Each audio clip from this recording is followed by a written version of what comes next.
नमस्कार दोस्तों, मेरा नाम मोहम्मद मंजित। आप देख रहे हैं अंधेरा सच है। तो एक और हॉरर स्टोरी लेकर आ चुका हूं आप लोगों के लिए। ये हॉरर स्टोरी सुन के आप लोगों को बहुत ही मज़ा आएगा, क्योंकि ये एक ट्रक ड्राइवर पर आधारित है। तो चलिए इस स्टोरी को मज़ेदार तरीके से शुरू करते हैं। कहते हैं रात के अंधेरे में जब हाईवे सो जाता है तब कुछ रास्ते जग उठता है।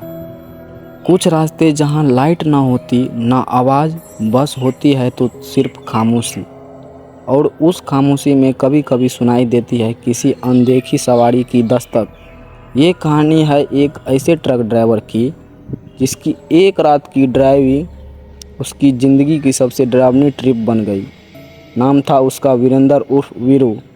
और जो उसने देखा वो शायद आप भी देखना न चाहे, लेकिन अब कहानी शुरू हो चुकी है तो सुनना तो पड़ेगा। वीरेंद्र सिंह उर्फ वीरू एक अनुभवी ट्रक ड्राइवर था।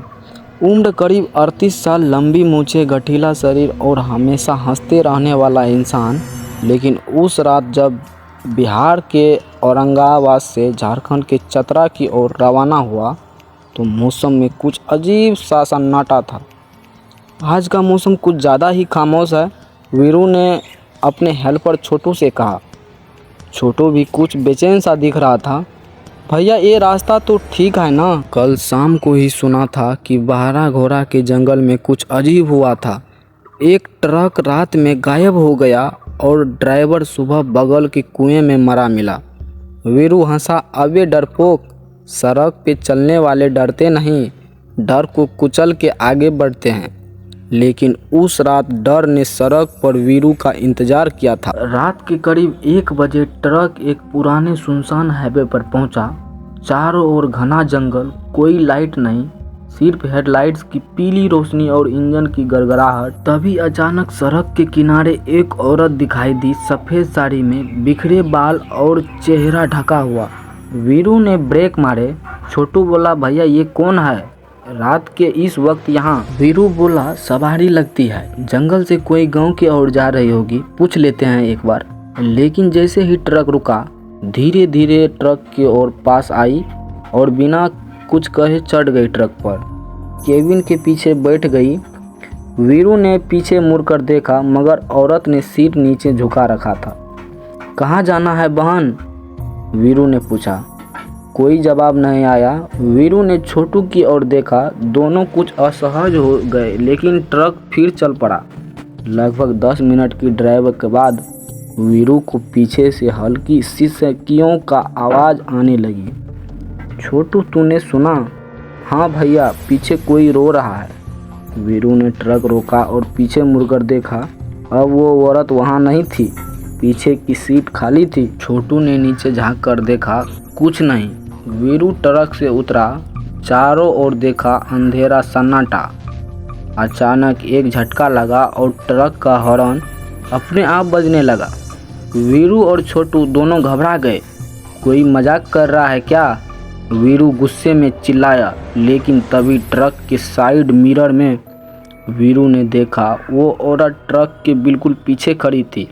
अब उसका चेहरा साफ दिख रहा था, और उसका चेहरा था ही नहीं, बस एक काला गड्ढा, जैसे किसी ने उसका सिर जला दिया हो। छोटू बेहोश होकर गिर गया। वीरू जैसे तैसे छोटू को ट्रक में खींचकर लाया और ट्रक स्टार्ट कर दिया। तू कोई इंसान नहीं है, दूर हट जा, वो चिल्लाया। लेकिन जैसे ही उसने गियर डाला, ट्रक का दरवाज़ा अपने आप बंद हो गया और वीरू को लगा जैसे कोई केबिन में उसके पास बैठ गया है। सर्द हवा, बदबू और केबिन के शीशों पर हाथ के निशान, जैसे कोई अंदर से बाहर निकलने की कोशिश कर रहा हो। अब कहानी का एक पुराना किस्से की ओर मुड़ती है। 25 साल पहले इसी जंगल के रास्ते में एक औरत की हत्या हुई। उसके साथ बलात्कार कर उसे जिंदा जला दिया गया था। वो औरत गांव की एक स्कूल टीचर थी और आज भी उसकी आत्मा इंसाफ की तलाश में ट्रकों की रोकती है। जिसने उसकी आवाज़ नहीं सुनी, उन्हें उसने कभी नहीं छोड़ा। वीरू का ट्रक अब खुद ब खुद एक अनजान रास्ते पर मुड़ गया। जीपीएस काम नहीं कर रहा था, मोबाइल में सिग्नल नहीं था और सामने एक जर्जर सा पुल दिखाई दिया। वीरू ने ट्रक तुरंत रोक दिया।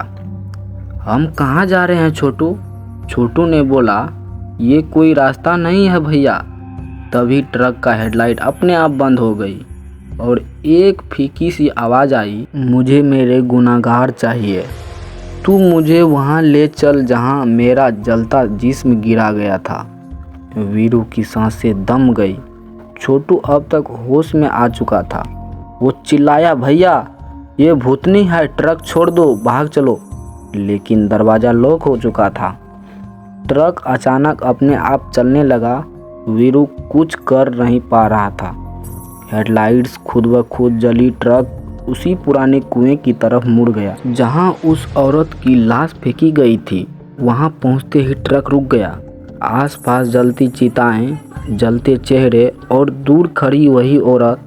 अब वो कह रही थी, मेरी सवारी तो अब शुरू हुई है। ट्रक उस सुनसान जगह पर खुद ब खुद रुक चुका था। वीरू की आंखें फटी की फटी रह गई थी।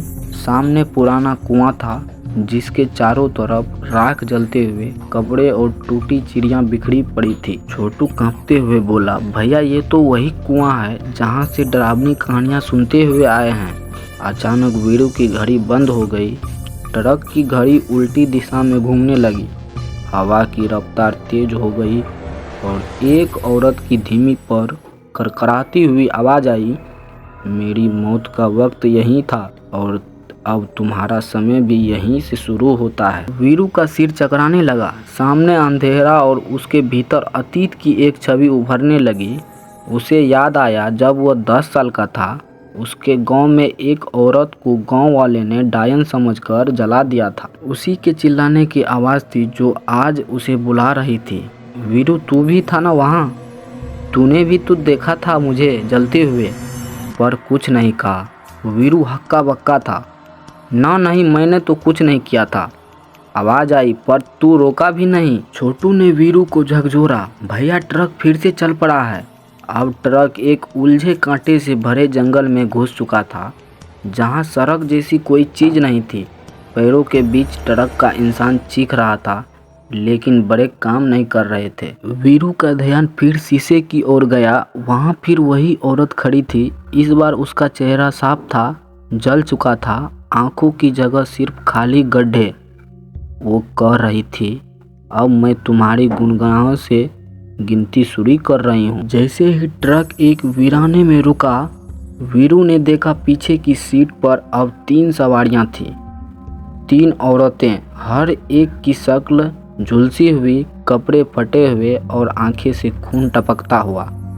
छोटू अब डर के मारे बोल नहीं पा रहा था। अचानक ट्रक के रेडियो से आवाज़ आने लगी, ये वो हैं जो इंसाफ नहीं पा सकी, अब ये तुझसे सवाल करेगी, जवाब नहीं मिला तो। वीरू ने रेडियो तोड़ दिया लेकिन आवाज़ बंद नहीं हुई। ट्रक अब एक अनजान गांव की ओर मुड़ा, लेकिन वह वीरू का पुराना गांव था जहां वह 20 साल पहले का बच्चा बन गया था। उसने खुद को देखा माँ की गोद में बैठा हुआ जब गांव में शोर था, डायन डायन। उसी समय की वो औरत जिसे जलाया गया था अब वीरू को घिसट कर उस जगह ले जा रही थी। अब देख कैसे तुझे वही दर्द महसूस कराऊं जो तूने मुझे दिया था। छोटू ने डर के मारे ट्रक से कूदने की कोशिश की, लेकिन जैसे ही वो कूदा जमीन नहीं आई, सिर्फ अंधकार। वीरू चिल्लाया, छोटू कोई जवाब नहीं। अब वीरू अकेला था और ट्रक रुक चुका था। एक अध जले स्कूल के सामने स्कूल का बोर्ड था, सरस्वती बाल विद्या मंदिर 1995 में बंद। स्कूल के अंदर वीरू गया। दीवारों पर कोयले से लिखा था, तुम सबने मिलकर जलाया, मैं सिर्फ पढ़ाती थी, तुम्हारे झूठे इंजामों ने मुझे मार दिया। वीरू अब याद करने लगा। हाँ, उस औरत पर उसने और उसके दोस्तों ने झूठा आरोप लगाया था कि वो बच्चों का खून पीती है। वो तो मासूम थी, मगर गांव वालों ने उसे जिंदा जला दिया। अब वो मासूम नहीं रही। ट्रक के केबिन में वापसी पर वीरू ने बाहर देखा, सामने वही औरत खड़ी थी, मगर अब वो लड़की के रूप में थी। वही मासूम टीचर। उसने कहा, क्या अब भी लगेगा कि मैं डायन थी? वीरू ने धीरे से सर झुकाया, माफ़ कर दो, मुझसे बहुत बड़ी गलती हुई। लेकिन जवाब आया, माफ़ी उन लोगों से नहीं मिलती जिनकी वजह से किसी का ज़िंदगी छिन जाए। ट्रक के चारों ओर आग की लपेटें उठने लगी। निशानों पर टिकी थी। एक कोने में राख से बनी मूर्तियां थी, जैसे किसी ने बच्चों की आकृतियां जलाकर राख कर दिया हो। तभी पीछे से एक आवाज़ आई, तूने जो बोया अब वही काटेगा। वो मुड़ा वही औरत अब शांत और सफ़ेद कपड़ों में थी। तुम्हें सज़ा नहीं चाहिए? वीरू ने कपती आवाज़ में पूछा।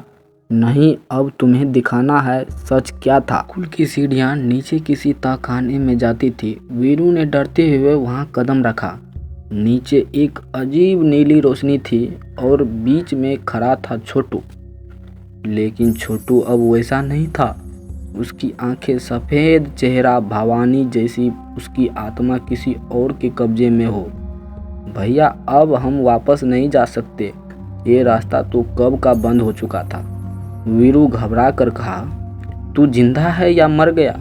छोटू बोला, मरता वही है जिसका पछतावा नहीं होता। तू अभी अधमरा है। तहखाने से एक दरवाज़ा खुला और वीरू एक दूसरी दुनिया में चल गया। न जमीन थी न आसमान, सिर्फ लहरता हुआ धुआं, पैरों की उल्टी छाया और अजीब अजीब चेहरे। हर चेहरा चीख रहा था, हमें इंसाफ चाहिए। हमें क्यों जलाया गया? हम सिर्फ पढ़ना चाहते थे, हमें डायन बना दिया गया। ये उस एक औरत की नहीं, बल्कि कई औरतों की आत्माएं थी, जिन्हें झूठे आरोप में मारा गया था। हर आत्मा एक कहानी कहती थी। हर कहानी में वीरू जैसे ही लोग शामिल थे, जो देख के भी न बोले। एक बूढ़ी सी आत्मा ने वीरू को बुलाया और उसके हाथ में एक जलती हुई किताब थमा दी। उस किताब में उसके बचपन से लेकर आज तक के हर गुनाह दर्ज थे। स्कूल टीचर को झूठा फंसाना, ट्रक से एक साइकिल वाले को टक्कर मारकर भागना, झूठ बोलकर नौकरी पाना और सबसे बड़ा पाप चुप रहना। अब तू क्या करेगा वीरू? आत्मा बोली, इन प्रश्नों से बचना मुश्किल है। वीरू ने अपने मन ही मन सोचा, क्या किताब को जलानी चाहिए? लेकिन किताब और लाल हो गई, उसमें खून लपकने लगा। अब आत्माओं ने वीरू को एक और जगह पहुंचाया, 12 घोड़ा के जंगल में। एक पुरानी टूटी हुई झोपड़ी। यह वही जगह थी जहां पहले ट्रक ड्राइवर की मौत हुई थी। उसका नाम था महेश यादव और वह वीरू का पुराना साथी था। वीरू ने उसकी मौत की खबर को बस एक अफवाह समझकर नज़रअंदाज कर दिया था। अब महेश की आत्मा सामने आई। तूने मुझे देखा था उस रात, मदद भी कर सकता था, लेकिन तू भाग गया था। वीरू चुपचाप था। अब तेरी बारी है वीरू। अब वीरू को एक आखिरी इम्तिहान देना था। एक रात की अंतिम सवारी। ट्रक फिर से सामने गया, लेकिन इस बार ड्राइवर की सीट पर वो नहीं बैठ सकता था। उसे ट्रक के पीछे बैठकर आत्माओं के साथ उस सफ़र को तय करना था, जहां हर मोड़ पर कोई पुराना पाप उसका इंतज़ार कर रहा था। पहली सवारी वो टीचर आत्मा, दूसरी सवारी महेश यादव, तीसरी सवारी वो बच्चा जिसे वीरू के ट्रक ने मारा था, चौथी सवारी छोटू। ट्रक चल पड़ा। सफ़र के दौरान आत्मा ने वीरू को समझाना शुरू किया, हम बदलना नहीं चाहते, हम बस इंसाफ चाहते हैं। और इंसाफ तब होगा जब तू खुद लोगों को बताएगा कि हमने क्या सहा। वीरू रोने लगा। क्या मैं तुम्हें मुक्ति दे सकता हूँ? आत्मा बोली, मुक्ति नहीं चाहिए। अब ट्रक ने वीरू को एक चौराहे पर उतार दिया। एक बोर्ड लटका था, ये आखिरी मोड़ है। अब तू या लौट सकता है और सब भूल जाएगा, या फिर आगे बढ़कर वो करेगा जो अब तक किसी ने नहीं किया, सच का सामना। वीरू ने आगे बढ़ने का फैसला किया। पीछे से एक फुसफुसाहट आई, अगर तू पीछे मुड़ा तो ये आत्माएं तुझे कभी नहीं छोड़ेगी। वीरू वापस ट्रक की तरफ गया, पर अब ट्रक नहीं था। वो औरत की एक रूप बन चुका था, लोहे और आत्मा की मिला जुला रूप। उसकी लाइट आंखें की तरफ चमक रही थी। हॉर्न रोने की आवाज़ कर रहा था और सीट से खून बह रहा था। वह कह रही थी, अब तू मेरा हिस्सा है, अगले हिस्से में तय होगा तेरा अंजाम। वीरू अब ट्रक के सामने खड़ा था, जो अब मशीन नहीं बल्कि एक जिंदा आत्मा भरा अस्तित्व बन चुका था। ट्रक के सामने आत्माओं की सभा बैठी थी। टीचर की आत्मा, महेश, छोटू और उस बच्चे की आत्मा। सैकड़ों औरतें जिन्हें डायन कहकर जलाया गया था। एक आत्मा बोली, अब फैसला तुझ पर है वीरू, तू चाहे तो भाग सकता है या फिर हमारे साथ वो करेगा जो किसी ने आज तक नहीं किया। वीरू धीरे से बोला, मुझे सब याद है, अब मैं भागूंगा नहीं। अगले दृश्य में वीरू गांव के पंचायत मैदान में खड़ा था, लेकिन ये असली दुनिया नहीं थी, आत्माओं की बनाई हुई एक सच्चाई की अदालत थी। वीरू के सामने गांव वाले, बचपन की साथी, स्कूल की मासूम शिक्षक सब मौजूद थे। एक एक आत्मा ने बयान दिया, मैंने मासूम बच्चियों को पढ़ाया, मैंने भूखों को खाना खिलाया, फिर भी मुझे जलाया गया क्योंकि मैंने किसी पंडित की बात नहीं मानी थी। हर गवाही पर वीरू के चेहरे से खून बहने लगा। आत्मा के हर दर्द को अब वो खुद सह रहा था। फिर आवाज़ आई, अब तुझे वो करना है जो किसी ने कभी नहीं किया, हमें लोगों की याद में जिंदा रखना, सच के रूप में। अब आत्माओं ने वीरू के सामने 3 शर्तें रखी। गांव जाकर सच्चाई सबके सामने रखनी होगी, जिन्होंने झूठ फैलाया है उन्हें उजागर करना होगा। हर साल उसी तारीख को ट्रक की पिछली सीट पर एक दिया जलाना होगा ताकि कोई और आत्मा भटक न जाए।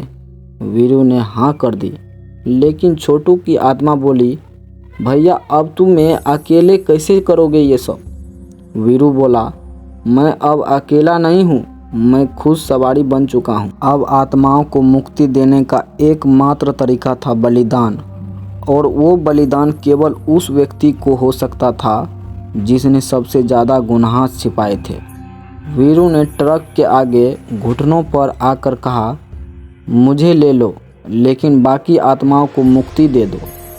ट्रक की हेडलाइट्स तेज चमकने लगी, चारों ओर आग की लपेटें उठने लगी। आखिरी बार आत्मा ने पूछा, तू जानता है मौत के बाद तेरा शरीर नहीं बचेगा, तेरी आत्मा भी नहीं, बस रहेगा एक नाम जो डर और सीख बन जाएगा। वीरू ने कहा, डर भी ज़रूरी है अगर वो किसी को इंसान बनाने का मदद करे। वीरू जैसे ही ट्रक की सीट पर बैठा, ट्रक की बॉडी जलने लगी, लेकिन आग में चीख नहीं थी, एक अजीब शांति थी। ट्रक की बॉडी से आत्मा निकलने लगी, एक एक कर सब ऊपर और उठने लगी, जैसे उन्हें स्वर्ग बुला रहा हो। टीचर की आत्मा ने वीरू को अंतिम बार देखा और कहा, अब तू सवारी नहीं सफ़र बन चुका है। और फिर सब कुछ खत्म हो गया। गांव में एक छोटा सा सच का मंदिर बन चुका था, जहां हर साल लोग उन औरतों को श्रद्धांजलि देते हैं जिन्हें निर्दोष होते हुए भी डायन कहकर मार दिया गया। वही मंदिर के पास एक ट्रक खड़ा था, वीरू का ट्रक, जला हुआ लेकिन अडिग। लोग कहते हैं अगर कभी कोई झूठ की मासूम को दबाएगा तो ये ट्रक फिर से चल पड़ेगा। एक रात एक युवा ट्रक ड्राइवर उसी रास्ते से गुजर रहा था। उसका ट्रक बंद हो गया। जैसे ही उसने मुड़कर देखा, वीरू का ट्रक उसके सामने खड़ा था। पीछे सीट पर एक दिया जल रहा था और हवा में एक फुसफुसाहट थी, याद रखना, रास्ते भटकते नहीं, इंसान भटकता है।